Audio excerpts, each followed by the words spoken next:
तुला पश्चाताप होते का? तुला पश्चाताप होते का?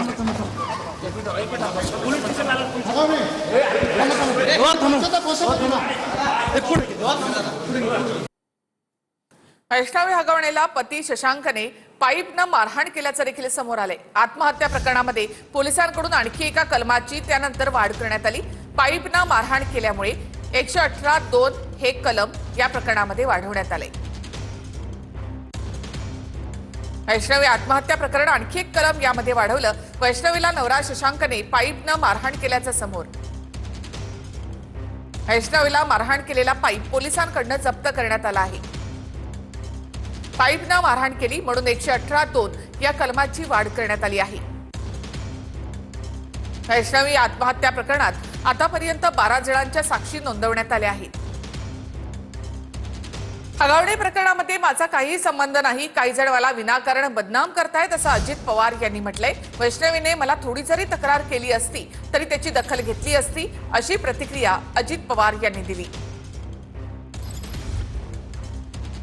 मी लग्नाला गेलो म्हणून माझा फोटो दाखवले ना का नाही दाखवले?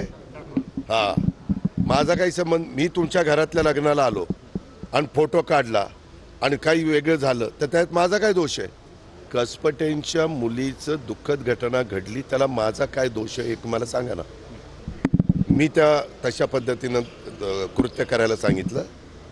मी काल ज्या मुलीच्या दुःखद घटना घडलेली आहे तिच्या वडिलांशी पण बोललो।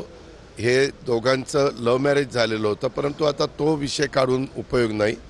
यांनी जरा जरी त्या मुलीनं कधी मला सांगितलं असतं किंवा दादा इथं मला असा असा त्रास होतो, तर ताबडतोब आपण पुढच्या ज्या काही ॲक्शन घ्यायच्या त्या घेतल्या असत्या आणि ह्या संपूर्ण जे कोणी दोषी असतील हगवणे परिवारातले त्यांच्यावर अतिशय कडक कारवाई केली जाणार आहे।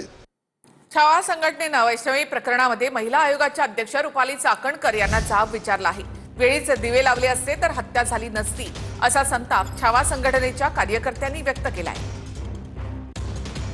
होणार नाही ना, मग तुम्ही देऊन टाका तुमच्या, ते सांगतात तुमचेच नेते येणार आहेत पक्षाचे, उपमुख्यमंत्री, सगळ्या गोष्टी समाजासाठी चालले। 2 मिनिटं बसून बोलून टाका ना। त्या आमच्या भगिनी तुम्हाला इथे जाब विचारणार होत्या, मयुरी प्रकरणामध्ये असू दे इतर प्रकरणांमध्ये आम्ही बोलत नाही। समाज म्हणून तुम्ही काय केलं? तुम्ही जर दिवे लावले असते तर आज ही वेळ आली नसती, हत्या झाली नसती। आती होत नाही आमची चर्चा सगळ्यांच्या प्रकरणामध्ये 6 तास पोलीस स्टेशनला मयुरी होती। पोलीस डॉक्युमेंट पूर्वी जुने 2024 यांचं बावधन ग्रामीणला होतं। ग्रामीणचे पौडचे बोलवले, बावधनचे बोलवले, पिंपरी चिंचवडचे बोलवले आणि हे हो बोलले म्हणून तुम्हाला तुमच्या ग्रामकामाला बोलायचं। वैष्णवी हगवणे मृत्यू प्रकरणावरून रोहिणी खडसे आणि रुपाली चाकणकर यांच्यामध्येही जुंपली आहे। वैष्णवीच्या जावेनं तक्रार केली तेव्हाच कारवाई व्हायला हवी होती, असं रोहिणी खडसे म्हणाल्या। तर रोहिणी खडसे यांचे पीए नाफडे यांच्या पत्नीनं महिला आयोगाकडे रोहिणी खडसेंकडून धमकी मिळाल्याची तक्रार केलेली आहे, असं रुपाली चाकणकर यांनी म्हटलं आहे। महिला आयोगाकडे तिची वैष्णवीची जी जेठाणी आहे, जाऊबाई आहे, त्यांनी तक्रार केली होती। त्याच वेळेस जर योग्य ती कारवाई झाली असती आणि त्यांना पोलिसांकडनं अटक करण्यात आली असती तर वैष्णवीचा आज जीव गेला नसता। पण त्या तक्रारीनंतर त्यांचं स्वतःचं विश्लेषण तुम्ही बघितलं असेल तर की हा पारिवारिक वाद होता, त्याच्यामुळे आम्ही चर्चेतनं मार्ग काढायला सांगितलं। एवढं झाल्यानंतर ती महिला येऊन तक्रार करते, चर्चेतनं काय वाद देत नाही तुम्ही मार्ग काढताय? तुम्ही अटक का नाही केली त्यांना? मी म्हणते ना, यांच्यावरती सदोष मनुष्यवधाचा का गुन्हा नोंद करू नये? यांनी यांच्या स्वतःच्या जबाबदारीत नाही मुक्त होऊ शकणार नाहीयेत। रोहिणी खडसेंच्या पीए पांडुरंग नाफडे, त्यांची मिसेस सीमा पांडुरंग नाफडे यांनी राज्य महिला आयोगाला तक्रार केलेली आहे।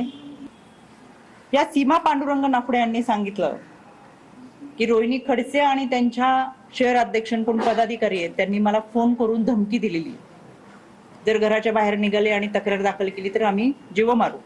त्याच्यामुळे दिव्याखाली एवढा अंधार असणाऱ्यांनी आयोगावरती बोलू नये, आम्ही आमच्या स्वकर्तृत्वावर इथपर्यंत आलोय। त्यांनी हे नाफडे प्रकरणामध्ये काय केले ते सांगावं। आपली दुसरी परीक्षा सप्टेंबर आणि ऑक्टोबर मध्ये होणार आहे, असं मुख्यमंत्री देवेंद्र फडणवीस यांनी म्हटलं। पालिका निवडणुकांच्या पार्श्वभूमीवर फडणवीसांनी नेत्यांना या सूचना केल्या आहेत। 1-2 महिन्यात सर्वच निवडणुका होतील असं फडणवीसांनी म्हटलंय.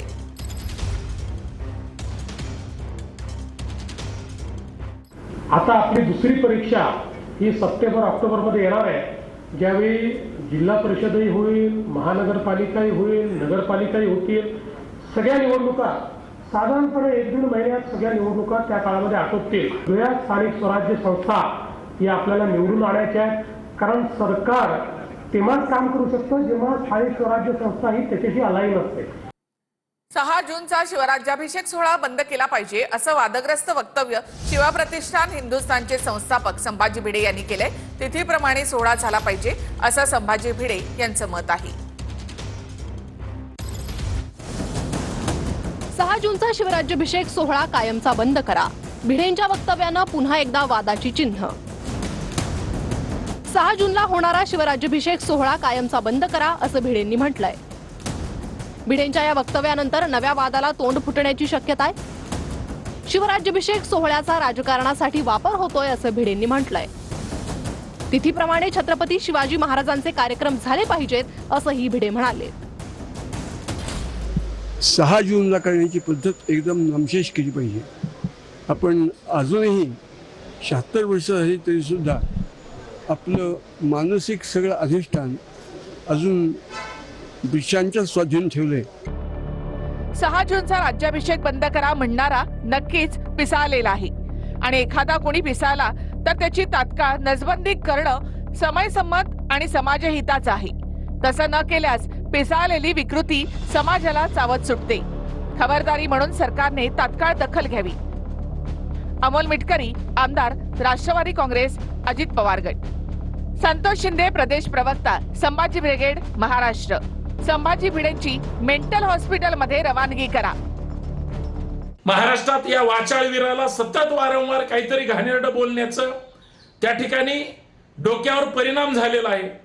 वेळ पडली तर संभाजी ब्रिगेड मेंटल हॉस्पिटलचा त्या भिडेंचा खर्च करायला तयार आहे. त्यांना मेंटल हॉस्पिटलमध्ये टाका, कारण आज शिवराजी महाराजांच्या शिवराज्याभिषेक सोहळ्याला विरोध केला. इतिहास जो आम्ही लहानपणापासून शिकलो तो मोडून काढायचा आणि नवी व्यवस्था निर्माण करायची असा प्रयत्न काही लोक करतायत. त्याचं जर कुणाला वाईट वाटत असेल तर त्यांची दृष्टी तपासली पाहिजे असं मला वाटतं. असे वाद होऊ नयेत अशी आमची मागणी सुद्धा आहे. राज्याभिषेकच काय, शिवजयंतीच काय, ही दर दिवशी साजरी करण्यासारखी आहे. म्हणून याच्यावर तारखेवर बंधनं घालणं मला वाटतं आजच्या घडीला योग्य नाही आणि त्याच्यावर मुख्यमंत्री निर्णय घेतील एवढं मात्र नक्की.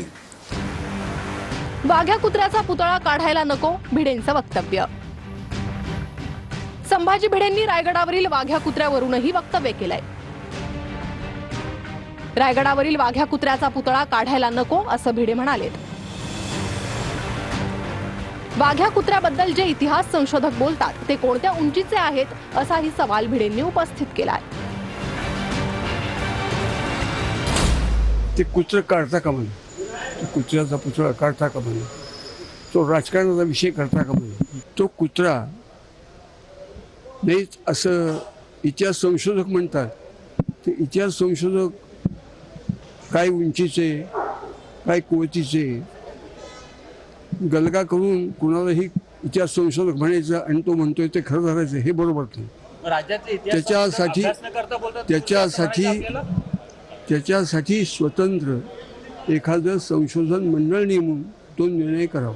वाघ्या कुत्र्याच्या विषयी जे काय असेल ते इतिहास संशोधकांनीच निर्णय घेतला पाहिजे. मी त्या संभाजी भिडेंनी कोणी निर्णय घेण्याची गरज नाही. कुत्र्याचा जो काही विषय आहे म्हणून याच्यावर सुद्धा शासनातर्फे मला वाटतं एक कमिटी नेमलेली आहे. याच्यावर मुख्यमंत्री एकत्रितपणे एक निर्णय घेतील. मला वाटतं त्यांनी घेतलेला निर्णय हा सर्वांना मान्य असावा.